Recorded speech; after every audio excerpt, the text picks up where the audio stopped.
सभी दोस्तों को नमस्कार, आदाब और सत श्री अकाल।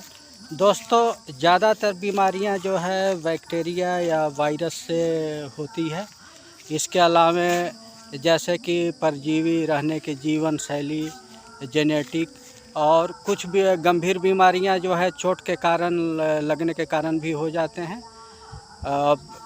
वायरस और बैक्टीरिया में थोड़ी अंतर जान लिया जाए तो वायरस बैक्टीरिया से बहुत छोटे होते हैं। इसे जीवित रहने के लिए किसी इंसान, पौधे या जानवर की ज़रूरत होती है। जैसे इससे होने वाले रोग सामान्य जुकाम, कोविड-19, इन्फ्लुएंजा, डेंगू, रेबीज आदि बैक्टीरिया बीमारियां हैं। और बैक्टीरिया वो सूक्ष्म जीव हैं जिसमें होने वाली बीमारियां जैसे टीबी, निमोनिया, टाइफाइड, हैजा और टिटेनस जैसी बीमारियां होती हैं। Thank you for watching video.